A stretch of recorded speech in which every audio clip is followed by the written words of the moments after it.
So, you know what? Let's talk about crime first.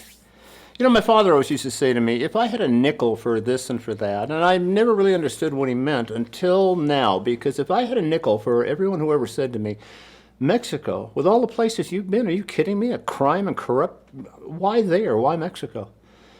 My answer's always been pretty much the same. You must be talking about a different kind of Mexico because I'm not seeing it down here. You see, Mexico isn't one big country, and you can't paint it all the same with the same big brush. There are different parts. There's mainland Mexico, and then there's Baja California, or just Baja. You know, that peninsula that separates the beautiful Pacific Ocean from it's equally beautiful, but it's much, much quieter.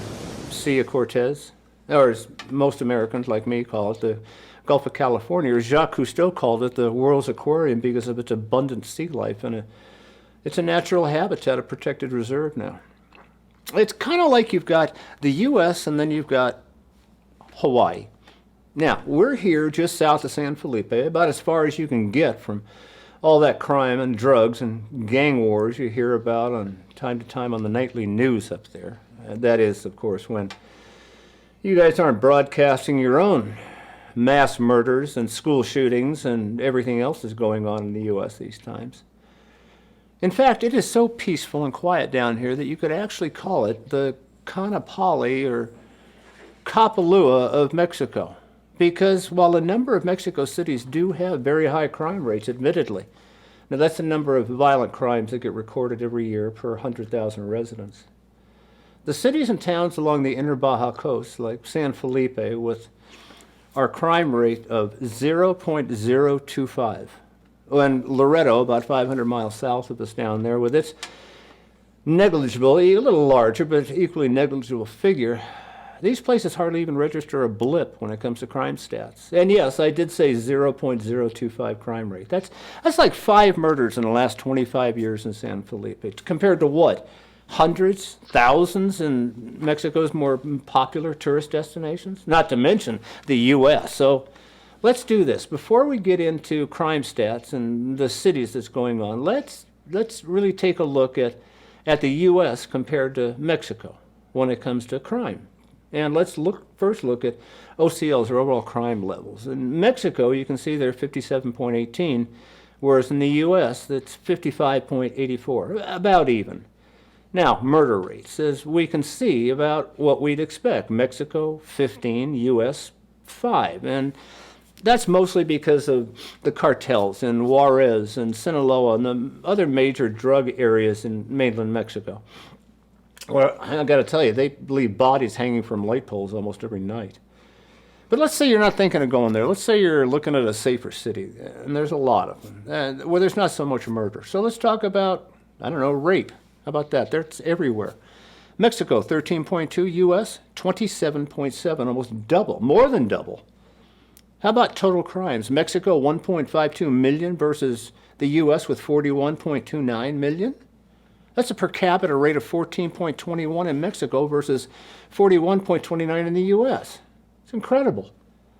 Now, how about burglaries? Mexico, 20.6, U.S., 714. Robberies. All right, you got us there, 504 to 146. But how about assaults? Mexico, 223, U.S., 786. And the list goes on and on and on for over 15 pages, the same kind of per capita numbers. And before you say, that's because the U.S. has a larger population, let me tell you again. These are figures per 100,000 people, so it's a weighted per capita average. It's all equal. So with San Felipe, paltry 0.025 crime rate, and the rest of Baja is sub 1%.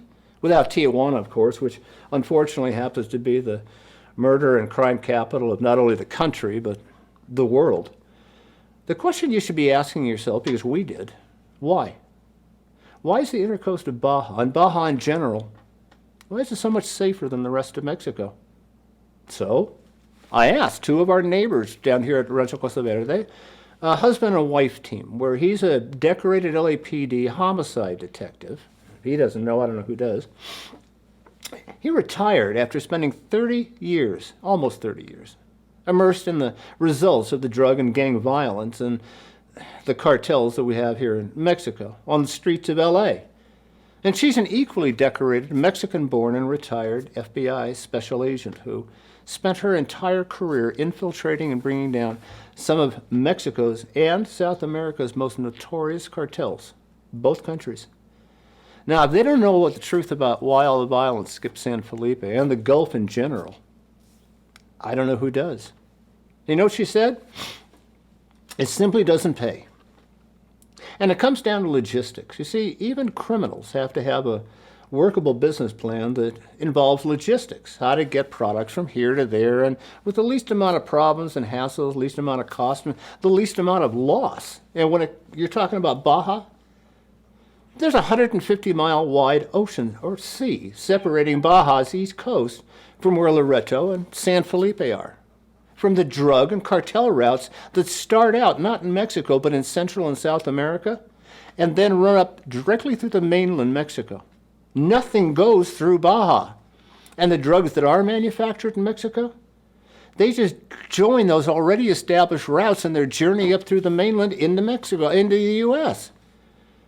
In fact, there's only one Mexican drug route that ever touches Baja, and that one splits off of a mainland Mexico route just before they head into Arizona and heads over the top of us straight into Tijuana, which is why Tijuana is the worst city in the world when it comes to violence and murder, and it heads up into California.